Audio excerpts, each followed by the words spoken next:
In Solapur news चॅनलने Padmashali स्मशानभूमीतील विद्युत दिवे बंद असल्याची बातमी प्रक्षेपित करताच आमदार प्रणिती शिंदे आणि नगरसेवक आनंद चंदनशिवे यांनी तात्काळ विद्युत दिवे सुरू करण्यास लावले। पद्मशाली स्मशानभूमीतील विद्युत दिवे बंद असल्याने बॅटरीच्या टॉर्चवर अंत्यसंस्कार ही बातमी इन सोलापूर न्यूज चॅनलने प्रक्षेपित केली होती। या बातमीची दखल घेऊन नगरसेवक आनंद चंदनशिवे यांनी तात्काळ पालिकेच्या लाईट विभागातील अधिकाऱ्यांना फोन केला आणि विद्युत दिवे दुरुस्त करण्याच्या सूचना केल्या। त्यानुसार पालिकेच्या कर्मचाऱ्यांनी विजेच्या दिव्यांची दुरुस्ती करून घेतली। दरम्यान आमदार प्रणिती शिंदे यांच्या निधीतून या स्मशानभूमीत हायमास्ट लाईट बसवण्यात आले होते। हायमास्टचेही सर्व दिवे बंद होते। आमदार प्रणिती शिंदे यांनी पालिका प्रशासनाला दिवे सुरू करण्याच्या सूचना करताच मंगळवारी दुरुस्तीचं काम तातडीने हाती घेण्यात आलं, अशी माहिती काँग्रेसचे सोशल मीडिया प्रमुख तिरुपती परकीपंडला यांनी इन सोलापूर न्यूजशी बोलताना दिली। पद्मशाली समाज स्मशानभूमीमध्ये या ठिकाणचे विद्युत दिवे बंद होते।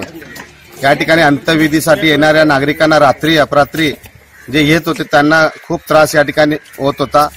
या ठिकाणची ते भीतीदायक परिस्थिती या ठिकाणी असल्यामुळे नागरिकांना त्रास होत होता। काही नागरिकांनी आणि आम्ही आमदार प्रणिती शिंदे यांनी याची माहिती दिली असता त्यांनी ताबडतोब या ठिकाणी प्रयत्न करून महापालिकेच्या अधिकाऱ्यांना या ठिकाणी सांगितले। महापालिकेचे अधिकारी सुद्धा या ठिकाणी आम्हाला सहकार्य करून आज सकाळपासून त्यांनी या ठिकाणचे सर्व विद्युत दिवे या ठिकाणी चालू करून दिले।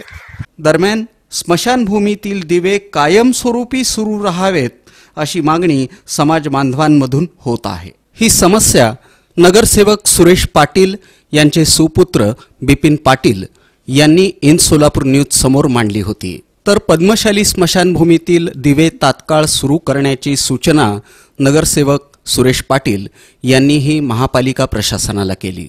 पद्मशाली स्मशानभूमीतील या गंभीर समस्येची बातमी पाहून नगरसेवक देवेंद्र कोठे यांनीही तात्काळ महापालिका प्रशासनाला फोन करून येथील विद्युत दिवे तातडीने चालू करण्याची मागणी केली। त्याप्रमाणे त्यांना यशही मिळालं। अशा प्रकारे या गंभीर समस्येची दखल अनेक लोकप्रतिनिधींनी त्याचा तात्काळ पाठपुरावा केला।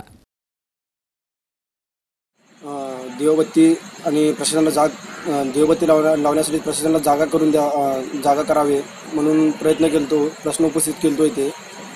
पण आज 2 दिवस झाले नाहीत, लगेच आज प्रशासनाने दखल घेऊन आपले अधिकारी लोक इथं येऊन आपले सगळे देवबत्ती आणि लाईट चालू करण्याचं काम केलेले आहे।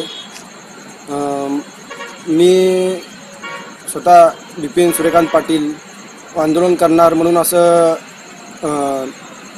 माध्यमांना सांगितलं होतं की त्यांच्यामुळं प्रशासनाला जाग आली आणि गोरगरीब लोकांना मदत करण्यासाठी सोयीसुविधा उपलब्ध करून दिले, त्यामुळे त्यांचं धन्यवाद म्हणतो।